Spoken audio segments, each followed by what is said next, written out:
अस्सलाम वालेकुम व्यूअर्स, मैं हूं समीना पाशा। उम्मीद है आप लोग खैरियत से होंगे।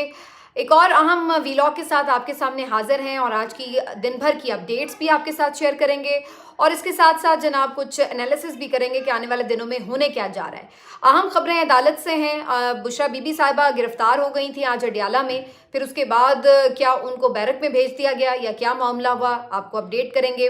फिर इसके बाद ये भी बताएंगे कि आज एक और इमरान खान साहब और बुशरा बीबी की जो दरख्वास्त है वो मुस्तरद हो गई इस्लामाबाद हाई कोर्ट से। वो कौन सी दरख्वास्त थी इससे जिक्र करेंगे। क्या पीटीआई के लोग अभी भी कुछ खुल के कोई सरगर्मी कर सकते हैं, इसके ऊपर बात करेंगे। कोर कमांडर्स कॉन्फ्रेंस का एक अहम एलामिया जारी हुआ है, वो आपके साथ जो अहम पॉइंट है शेयर करूंगी। इसके साथ साथ कुछ बात करेंगे कि जो अब इंटरनेशनल मीडिया वो खुलकर हर चीज़ लिख रहा है और बात कर रहा है और इसी तरह सख्त सवालात के जवाब देने पड़ रहे हैं वाइट हाउस के तर्जुमान को भी, उनसे भी सख्त सवालात किए जा रहे हैं। तो काफ़ी कुछ है जी आज के वीलॉग में। आपसे रिक्वेस्ट है कि चैनल को सब्सक्राइब कर दें अगर अभी तक सब्सक्राइब नहीं किया। सबसे पहले जी आपको वहां से बात शुरू करते हैं जहां पे बात छोड़ी थी हमने कि बुशरा बीबी साहिबा अडियाला जेल पहुंच गई थी। उससे पहले ही उन्हें मालूम हो चुका था रास्ते में ही कि उन्हें सजा सुनाई जा चुकी है। बहरहाल वो रुकी नहीं, पलटी नहीं, वापस नहीं गई, बल्कि उन्होंने अडियाला जेल जाना ही मुनासिब समझा और उन्होंने वहां जाकर गिरफ्तारी भी दी। सारा दिन तकरीबन वो अडियाला जेल में ही मौजूद रहीं और बताया ये जा रहा है कि सुपरिटेंडेंट के कमरे में वो मौजूद थीं और बातचीत वहां पर जारी रही। और उसके बाद फिर शाम को, बल्कि रात गए, तकरीबन रात ही पड़ चुकी थी, ये खबर आई कि बुशरा बीबी साहिबा को जेल में नहीं रखा जाएगा। वो गिरफ्तार रहेंगी लेकिन वो नज़रबंद रहेंगी बेसिकली, और जो बनी गाला है उसी को सब जेल करार दे दिया जाएगा उनके लिए और वो वहीं पर शिफ्ट हो जाएंगी और वहीं पर उनको बंद कर दिया जाएगा। तो ये क्या उनकी तरफ से कोई दरख्वास्त दी गई थी? ऐसी कोई खबर मेरे सामने नहीं आई, मुझे नहीं मालूम है अगर कोई दी गई हो। लेकिन ये बात ज़रूर है कि ये कहा जा रहा है कि जेल इंतज़ामिया ने सिक्योरिटी थ्रेट्स की वजह से बुशरा बीबी साहिबा को बनी गाला में शिफ्ट किया है। अब ये भी एक अजीब व गरीब मंतक है कि अगर सिक्योरिटी थ्रेट है तो फिर तो जेल, अडियाला जेल जो है उसमें और बहुत से हाई प्रोफाइल मुल्जिमान हैं, जिसमें खुद सबसे बढ़कर इमरान खान साहब मौजूद हैं, शाह महमूद कुरैशी साहब मौजूद हैं, फवाद चौधरी साहब मौजूद हैं, चौधरी परवेज इलाही साहब मौजूद हैं और भी बहुत सारे। यूँ तो हर कैदी की ज़िंदगी भी कीमती है, ज़ाहिर है, लेकिन ये तमाम हाई प्रोफाइल शख्सियात अडियाला जेल में मौजूद हैं। और ठीक 2 दिन पहले ये खबर भी आई थी कि कोई नामालूम धमकी आमेज कॉल मौसूल हुई है जिसमें यह कहा गया है कि अडियाला जेल को किसी भी दहशतगर्द कार्रवाई का निशाना बनाया जा सकता है। तो थ्रेट अलर्ट तो फिर ओवरऑल सबके लिए है जो लोग अडियाला जेल में मौजूद हैं। लेकिन फिलहाल ये खबर आई है कि जी मैनेजमेंट ने यह फैसला किया कि बुशरा बीबी साहिबा को सिक्योरिटी वजूहात की बिना पर अडियाला जेल में नहीं रखा जाएगा, बल्कि उन्हें बनी गाला मुंतकिल कर दिया जाएगा। तो अब हाई सिक्योरिटी में उनको बनी गाला मुंतकिल कर दिया गया है। सो फार so good for Bushra Bibi साहिबा। कम से कम जेल में वो मौजूद नहीं रहेंगी, चलिए अपने घर में ही होंगी। तो वैसे भी वो कोई बाहर इतना सोशलाइज तो करती नहीं है, ज़्यादा बाहर भी नहीं निकलती हैं, ज़्यादातर वो घर के अंदर ही मौजूद रहती हैं।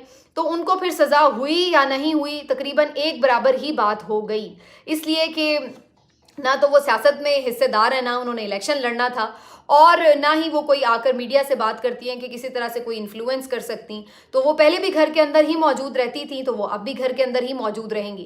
तो जेल की सख्ती उस तरह से उन्हें ज़ाहिर बर्दाश्त नहीं करनी पड़ेगी। तो ओवरऑल उनके घर को सब जेल करार दे दिया गया है। वैसे भी बहुत ज़्यादा वो कोई मेल मुलाकातें तो करती नहीं है। तो मेरा ख्याल है बुशरा बीबी साहिबा की हद तक ये काफ़ी एक बेहतर खबर है जो शायद इमरान खान साहब के लिए भी हो कि वो कम अज़ कम घर में हैं, सेफ़ हैं और सिक्योर हैं और कम अज़ कम आराम में भी हैं। तो बुशरा बीबी साहिबा के लिए तो जनाब ये एक अच्छी चीज़ हो गई है। ये स्टिग्मा ज़रूर है कि वो सज़ा याफ्ता हैं या उन्होंने जो है करप्शन की है, जो भी अब फैसला लिखेंगे जज साहब जब आएगा तो पता चलेगा। अभी तक तो उन्होंने शॉर्ट ऑर्डर तक नहीं लिखा है, लेकिन कम अज़ कम ये है कि वो एक उस तरह की जेल की कंडीशन में नहीं है। तो ये एक तो खबर आ गई अडियाला जेल से। उसके बाद जनाब ज़रा अब इस पर बात कर लेते हैं कि जहाँ ये सारी चीज़ें हो रही हैं उसके बाद एक रेहान ज़ेब साहब जो हैं पीटीआई के, उनकी आपने देखा कि जिस तरह से शहादत हुई, उन्हें कत्ल कर दिया गया और उसके बाद फिर बहुत ही दर्दनाक मनाजिर थे जिस तरह से उनके वालिद साहब जो थे वो बेचारे बहुत गिरिया कर रहे थे। तो बहुत दिल टूट रहा था, तकलीफ़ में था उनके वालिद को इस तरह देखकर। लेकिन उससे भी ज़्यादा परेशानी हुई देखकर कि किस तरह से लोग हर चीज़ को पोलिटिसाइज़ करने की कोशिश करते हैं। पीटीआई तो ज़ाहिर है इस पर बात कर रही थी कि देखा जाए कि आखिर किसने उन्हें मारा है, क्यों उनका कत्ल हुआ है, किसने इसके पीछे ये सारा मामला किया है। लेकिन दूसरी तरफ से एक अजीबोगरीब सिलसिला शुरू हो गया जो इससे पहले भी हमने देखा था, वो ये कि एक बंदा भी पीटीआई का ही मर जाता है या मारा जाता है और उसके बाद फिर इल्ज़ाम भी पीटीआई पे ही धरने की एक कोशिश शुरू हो जाती है। और यही कोशिश आज फिर की गई और अजीबोगरीब किस्म की जो पोस्ट थी वो वायरल करने की कोशिश की गई, जिसमें सरफहरिस्त गरीदा फारूकी साहिबा थी और भी एक दो टाउट हजरात थे। और वो ये बात कर रहे थे कि जनाब देखें, ये जो रेहान ज़ेब है ये तो खुद लग रहा है कि पीटीआई ने तो नहीं इसको कहीं मारवा दिया। उसकी वजह यह कि इन्होंने टिकट के लिए अप्लाई किया था लेकिन टिकट तो इनको मिला ही नहीं था और गुलदाद जफर खान जो हैं उस हलके से उन्हें टिकट दे दिया गया पाकिस्तान तहरीक इंसाफ की तरफ से। और जनाब ये रेहान ज़ेब साहब तो कुछ दिन पहले ये कह भी रहे थे कि उन्हें कुछ धमकियां में कॉल मौसूल हो रही हैं वगैरह वगैरह। तो इस तरह करके एक पूरी स्टोरी बनाने की कोशिश की गई। हालांकि ये एक बहुत नॉर्मल बात है, हर सियासी जमात में ऐसी बातें होती हैं कि एक हल्के से दो दो उम्मीदवार बाजुकात खड़े हो जाते हैं और फिर पार्टी किसी एक को टिकट दे देती है तो फिर किसी दूसरे उम्मीदवार को उसके हक में दस्तबरदार होना पड़ता है। बहुत सारी जगहों पे हमने यही सूरत हाल देखी।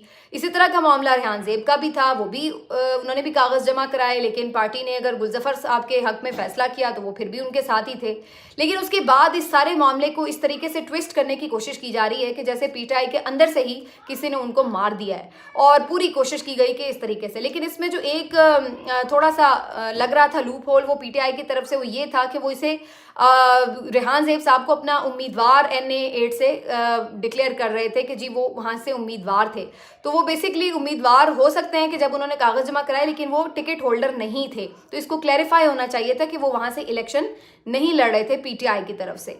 तो बहरहाल इसी चीज़ को शायद मद्देनजर रखकर फिर ज़्यादा सबको मौका मिल गया इसके ऊपर बात करने के लिए। लेकिन अब सवाल ये पैदा होता है कि इन चीज़ों में जाने के बजाय इस बात के ऊपर फेयर इन्वेस्टिगेशन होनी चाहिए कि इलेक्शन से पहले अचानक से इस तरह से पीटीआई की कल सिबी में जिस तरह से रैली में ब्लास्ट हुआ है, फिर आज उनके एक उम्मीदवार नहीं तो चलिए एक सीनियर रहनुमा थे वहाँ के, उनको जिस तरह से कत्ल कर दिया गया है और भी इस तरह के वाक़यात जो हैं वो सुनने में आ रहे हैं कि कहीं पर हमला हुआ है।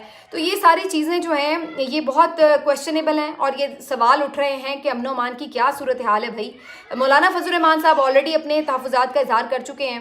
वज़ारत दाखिला पहले ही बता चुकी है कि बहुत सारे रहनुमाओं को सिक्योरिटी अलर्ट्स जारी किए गए हैं। तो ये सारी सिचुएशन इस वक्त KP और बलूचिस्तान में है।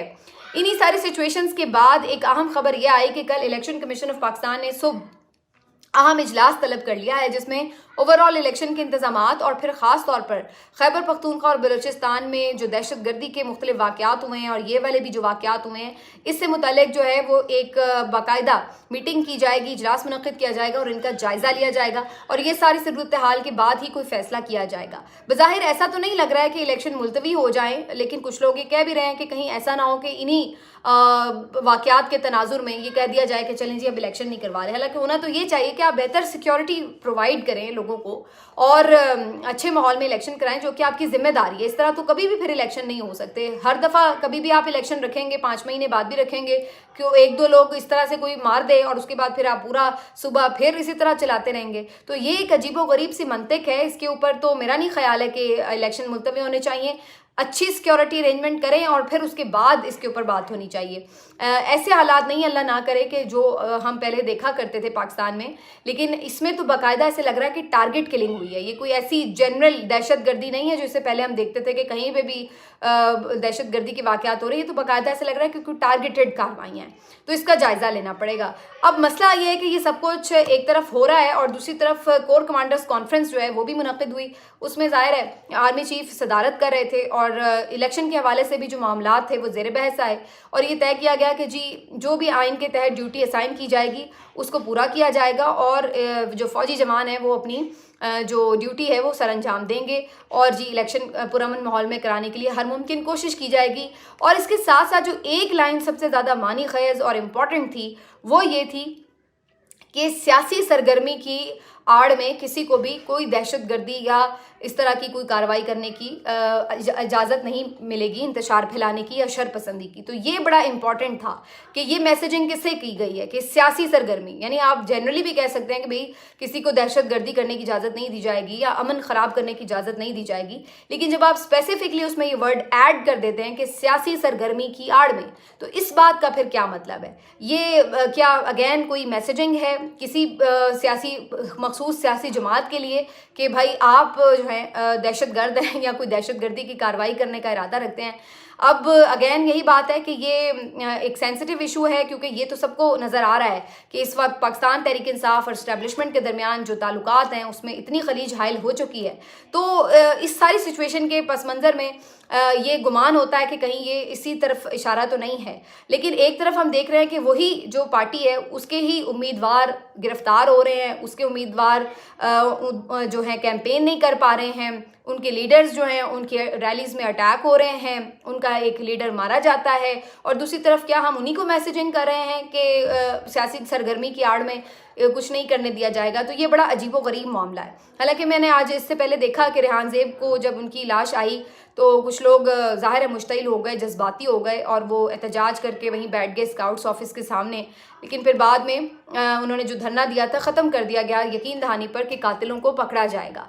तो ये एक अच्छी चीज़ है कि फिर भी इतने दुख और इस तरह की सिचुएशन में भी उन लोगों ने अमन का दामन हाथ से नहीं छोड़ा। लेकिन अगेन ये बात है कि ये जो एक मामला है, ये जो तनाव है, ये अभी तक भी ख़त्म होता नज़र नहीं आ रहा। ख़ास तौर पर हमें जब हम आर्मी चीफ़ की गुफ्तगू सुनते हैं या उधर से कोई एलामिया आता है तो बज़ाहिर ऐसा ही लगता है कि कोई स्पेस जो है वो पाकिस्तान तहरीक इंसाफ के लिए बनती नज़र नहीं आती। तो ये एक अजीब सा मामला है, न जाने ये कब सॉर्ट आउट होगा। जो मैं इलेक्शन कैंपेन की बात कर रही हूँ तो शहजाद फारूक साहब जो बियाद फारूक के भाई हैं उन्हें भी PTI ने टिकट दिया। मरियम नवाज़ के मद्दे मुकाबिल NA 119 पर इलेक्शन लड़ रहे हैं, बड़ी ज़बरदस्त कैंपेन कर रहे हैं, ट्राईसाइकिल का उनका निशान है। लेकिन आज हमने देखा कि वो कैंपेन के लिए बाहर निकलने वाले थे तो वहाँ पर पुलिस की बड़ी नफरी पहुँच गई। इब्तिदा में ये खबरें आ रही थी कि शायद उन्हें गिरफ्तार करने के लिए पहुँची हैं, लेकिन बाद में ये तो नहीं उन्होंने बताया कि गिरफ्तारी हुई है। जब तक कम से कम मैं बात कर रही हूँ तब तक तो गिरफ्तारी नहीं हुई, लेकिन ये ज़रूर पता चला कि उन्हें इलेक्शन कैंपेन नहीं करने दी जा रही। इससे पहले मैंने आपको अपडेट किया था कि जो इलेक्शन इंट्रा पार्टी इलेक्शन करवाना चाहती है पाकिस्तान तहरीक इंसाफ, उस सिलसिले में आज इन्होंने एक जनरल बॉडी की मीटिंग रखी हुई थी और तमाम इंतजामात भी मुकम्मल थे। वहाँ पे भी पुलिस पहुँच गई, सारा दफ्तर सील कर दिया और उन्हें अंदर ही नहीं जाने दिया गया। फिर बाद में उन्होंने एक वर्चुअल मीटिंग की जिससे खैबर पख्तूनख्वा, सिंध, पंजाब, बलोचिस्तान सब तरफ से नुमाइंदे शामिल हुए, और फिर मुत्तफ़िका तौर पर उन्होंने रऊफ़ हसन साहब को, जो कि पाकिस्तान तहरीक इंसाफ के सेक्रेटरी इत्तलात भी हैं, उन्हें मुत्तफ़िका तौर पर चीफ इलेक्शन कमिश्नर मंजूर कर लिया। और अब रऊफ़ हसन साहब जो हैं वो पाकिस्तान तहरीक इंसाफ के इलेक्शन कंडक्ट कराने के लिए एक करारदाद भी पास करवा चुके हैं। तो अब ख़बर ये है बेसिकली इसमें कि अगले एक हफ़्ते के अंदर पाकिस्तान तहरीक इंसाफ चाहती ये है कि इंतखाबात इंट्रा पार्टी इलेक्शंस हो जाएँ, ताकि ये जो एक मसला उनके ऊपर मुसलसल चल रहा है कि जनाब ये तो बल्ले का निशान भी नहीं है और एक पार्टी भी नहीं है, तो वो ये समझते हैं कि अगर हम पार्टी के इलेक्शन करा लेंगे तो उसके बाद जो भी उम्मीदवार जीत कर आएंगे वो दोबारा पाकिस्तान तहरीक इंसाफ में प्रॉपरली एक शमूलियत कर लेंगे। इस तरह वो एक पार्टी के तौर पर सब यकजान भी रहेंगे और फिर इसी बुनियाद के ऊपर उन्हें मखसूस नशिस्तें भी अलॉट हो जाएंगी। तो ये वाला सुकम वो दूर करना चाह रहे हैं, लेकिन मज़े की बात यह है कि ये सुकम जो वो दूर करना चाहते हैं और ये सुप्रीम कोर्ट का हुक्म भी है, इसके बावजूद भी उनको ये सुकम दूर नहीं करने दिया जा रहा। उन्हें इंट्रा पार्टी इलेक्शन करवाने के लिए भी इजलास मुकर्रर मुनक्किद नहीं करने दिया जा रहा था। तो कोई एक्टिविटी तो वो बेचारे उस तरीके से ऑन ग्राउंड कर ही नहीं पा रहे। तो अब बज़ाहिर ऐसा लगता है कि इन्हें पता नहीं इलेक्शन भी कुछ इसी तरह से ऑनलाइन ही करवाने पड़ेंगे जिस तरह की सूरत हाल है, क्योंकि अदरवाइज तो कोई इकट्ठा इनका होने ही नहीं दिया जा रहा। इसके साथ साथ जनाब मैं अब आपको ये बता दूं कि खबरें ये भी आ रही हैं कि सब कुछ होने के बावजूद भी अगर आखिर तक मुख्तलिफ सर्वेज मुख्तलिफ चीज़ें यही रिपोर्ट करती रहीं कि इमरान खान साहब ही पॉपुलर हैं, PTI के आज़ाद उम्मीदवार अपने आलू बैंगन कुर्सी में सबके साथ जीत कर ही असम्बली में आ जाएंगे, तो उसके बावजूद भी एक कोशिश है कि फिर पाकिस्तान तहरीक इंसाफ को ही कहीं ना कहीं बैन कर दिया जाए। अच्छा, ये बड़ा इंपॉर्टेंट है क्योंकि ये खबरें मुख्तलिफ रिपोर्टर्स ज़रूर दे रहे हैं कि पाकिस्तान तहरीक इंसाफ को बैन करने की कोशिश की जा रही है या उसकी कोई खबर जो है वो गर्दिश में है। इसमें मैं आपको दो चीज़ें बता दूं, इसको कैसे किया जा सकता है। बज़ाहिर तो ये नज़र आ रहा है कि जो निगरान हुकूमत ने अपनी एक कमेटी बना रखी है जिसमें वो इन्वेस्टिगेशन कर रहे हैं 9 मई के वाक़यात की, तो बज़ाहिर तो उसकी कोई ज़रूरत ही नहीं थी। जब मामलात मुख्तलिफ अदालतों में चल रहे हैं तो आप अलग से किस बात में किस चक्कर में कमेटी बनाई हुई है, क्या उसकी ज़रूरत पेश आई, किसने हुक्म दिया? अपने तौर पर वो शुरू हो गए जी हमने खुद ही कमेटी बना ली, हम खुद ही अब तहकीकात कर रहे हैं। अच्छा जी, और फिर बज़ाहिर इसका तरीका भी ये नज़र आ रहा है कि इस कमेटी के अंदर वो खानापूरी के तौर पर लिख देंगे कि जनाब हमने जो इन्वेस्टिगेशंस की उसके मुताबिक पाकिस्तान तहरीक इंसाफ जिम्मेदार ठहरार पाई जाती है और हम इसको तजवीज़ करते हैं कि जी इसको बैन ही कर दिया जाए। तो इस तरीके से फिर इस तरह का कोई नोटिफिकेशन भी जारी किया जा सकता है कि जी पाकिस्तान तहरीक इंसाफ तो बैन हो गई क्योंकि ये 9 मई के वाक़यात में मुलविस करार पाई।